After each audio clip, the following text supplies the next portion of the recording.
नमस्कार, आप देख रहे हैं जनता टीवी और मैं हूं आपके साथ प्रद्युम्न शर्मा। शुरुआत करेंगे बड़ी जानकारी से। आपको बता रहे हैं इस वक्त की एक बड़ी खबर है। नेपाल में बड़ा विमान हादसा हुआ है। यति एयरलाइंस का विमान क्रैश हो गया है। तो इस वक्त की ये बड़ी खबर है। ATR 72 फ्लाइट दुर्घटनाग्रस्त हुई है। हादसे में करीब 60 लोगों की मौत हो गई है। तो ये दुखद जानकारी है। 68 लोग इसमें सवार थे, आपको बता रहे, जिसमें से 60 लोगों की मौत हो गई है। 5 भारतीय समेत 15 विदेशी इसमें सफर कर रहे थे। पहाड़ी से टकराकर दुर्घटनाग्रस्त हुआ है विमान। पोखरा एयरपोर्ट पर यह हादसा हुआ है। 5 सदस्यीय जांच टीम का गठन कर दिया गया है। नेपाल में एक दिन का राष्ट्रीय शोक भी घोषित हो गया है। तो यति एयरलाइंस का ये एयरक्राफ्ट था। ATR 72 फ्लाइट दुर्घटनाग्रस्त हो गई है। हादसे में करीब 60 लोगों की मौत हुई है। तो इस वक्त की ये बड़ी खबर है। 5 भारतीय समेत 15 विदेशी इसमें सफर कर रहे थे। 68 लोग सवार थे जो यात्री थे, जिसमें से 60 लोगों की मौत हुई है। तो बेहद ही दुखद जानकारी ये नेपाल से सामने आ रही है। पोखरा एयरपोर्ट पर हादसा, तस्वीरें आप देख पा रहे हैं और इन तस्वीरों को देख के भली भांति अंदाजा लगाया जा सकता है कि जिस तरीके की ये परिस्थिति बनी है, ऐसे में आपको बता दें कि रेस्क्यू ऑपरेशन फिलहाल जारी है, लेकिन 60 लोगों को, उनके शवों को बाहर निकाला गया है। तो हादसे में करीब 60 लोगों की मौत हुई है।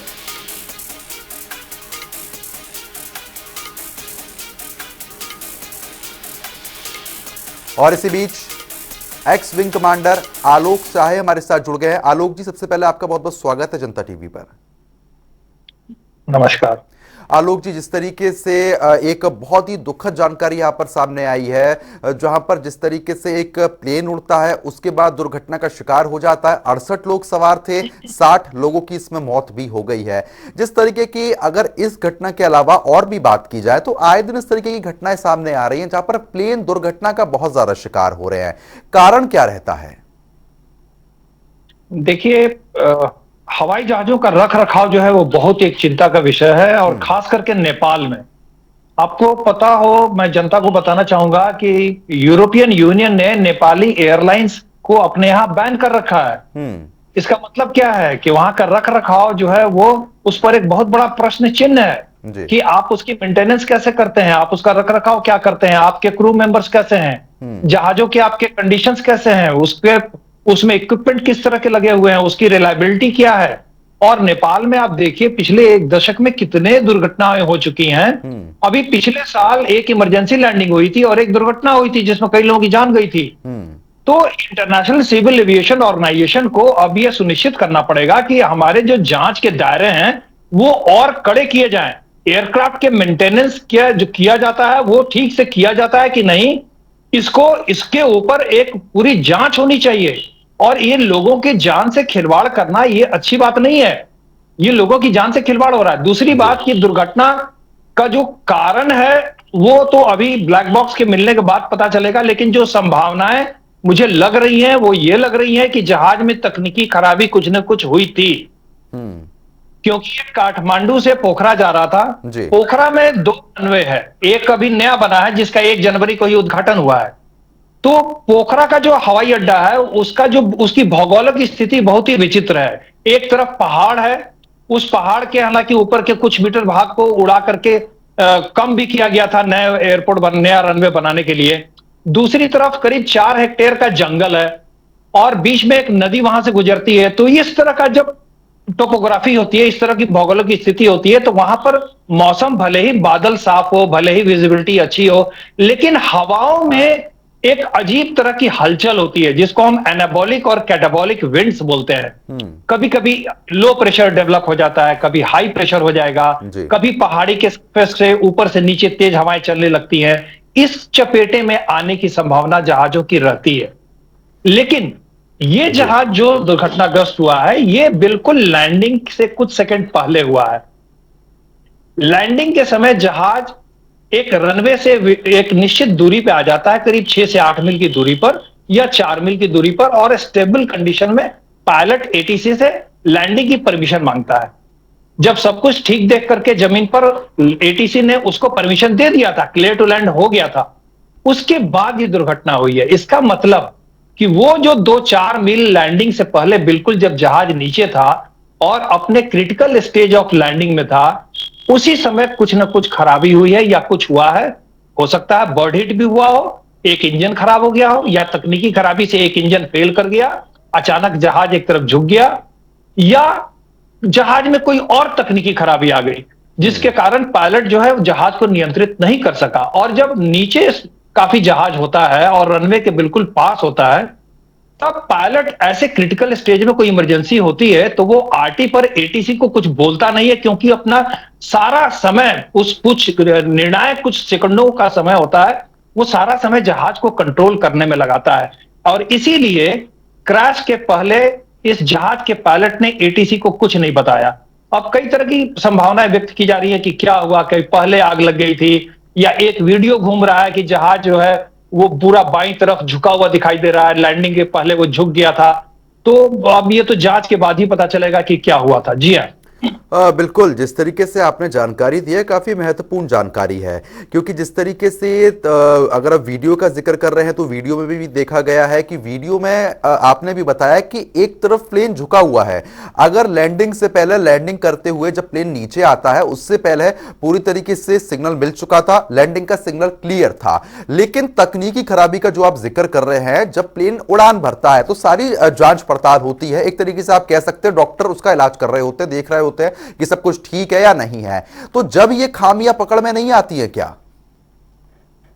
जी, ये खामियां ब्लैक बॉक्स में एयरक्राफ्ट के अंदर जो इंस्ट्रूमेंट्स होते हैं उसके पैरामीटर में ये जरूर आ जाता है, कोई भी खराबी होती है तो।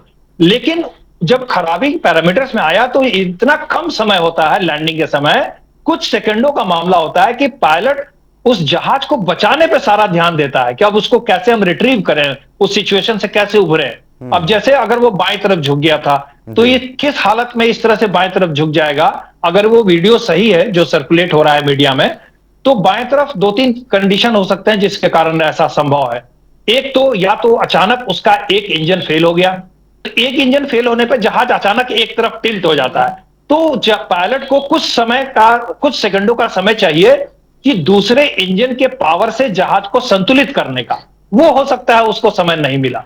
दूसरा एक कारण यह हो सकता है कि उसी समय लैंडिंग के समय बर्ड हिट हो गया, कोई बड़े बर्ड से जहाज का एक इंजन टकरा गया। ये टर्बो प्रॉप जहाज था, जैसे कि आप जानते हैं टर्बो प्रॉप मतलब उसमें पंखे लगे होते हैं, ईंधन से पंखे चलते हैं और पंखों से वो हवा को खींचता है। टर्बो प्रॉप जहाज वो कहते हैं जिसके आगे में डैने दिखाई देते हैं, दोनों साइड में पंखे दिखाई देते हैं, तो ये टर्बो प्रॉप जहाज था। हो सकता है वहां बर्ड हिट हुआ जिसके कारण वो इंजन फेल हो गया, जिसके कारण वो लेफ्ट में टिल्ट हो गया।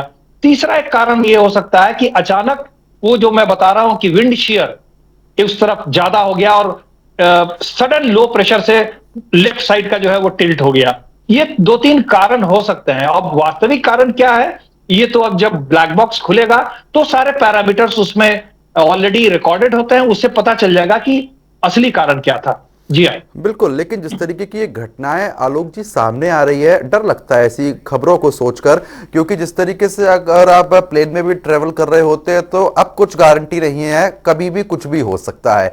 आमतौर पे आज से कुछ साल पहले की बात करते हैं तो सेफ राइड मानी जाती थी, लेकिन अब ये अनसेफ होती हुई नजर आ रही है। कहीं ना कहीं प्रश्न चिन्ह भी यहाँ पर खड़ा होता है कि आप अगर ट्रेवल करेंगे तो कुछ भी हो सकता है। लेकिन जो परिस्थितियां बन रही हैं, चाहे कोई भी हादसे हो, बड़े बड़े लोग भी इसमें ट्रेवल करते हैं, उनके आधुनिक प्लेन भी होते हैं, लेकिन ये एक पैसेंजर प्लेन था जिसमें यह हादसा देखने को मिला है। अगर मौजूदा स्थिति की बात करते हैं तो इनमें और क्या फेरबदल किए जाने चाहिए उड़ान से पहले, जिससे और सब परिस्थितियां ठीक मालूम पड़ सके?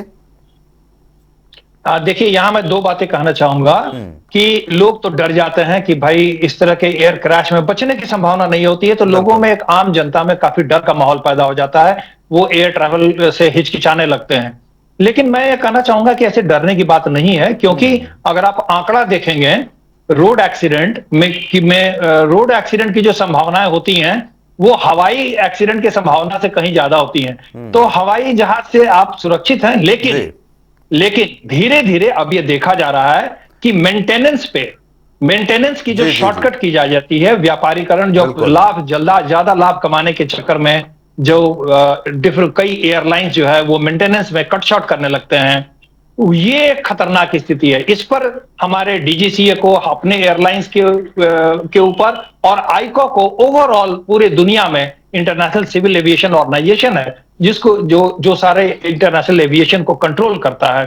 तो मापदंड को हमें और कड़ा करना पड़ेगा जहाजों के मेंटेनेंस से रिलेटेड, क्योंकि मैं खुद एक एटीसी कंट्रोलर रहा हूं। मैं जानता हूं, मैं सिविल एयरपोर्ट पे भी एयर साइड ऑपरेशंस को मैंने संभाला है, मुंबई एयरपोर्ट पे। मैं जानता हूं कि जहाजों के मेंटेनेंस में और कड़ाई करने की आवश्यकता है, अगर हमें हवाई यात्रा सुरक्षित रखनी है तो। जी हाँ, बिल्कुल, क्योंकि जिस तरीके से आपने भी जिक्र किया है, आने वाले समय में ये बेहद जरूरी हो जाता है कि जो मापदंड है उनका विशेष रूप पर ध्यान दिया जाना चाहिए।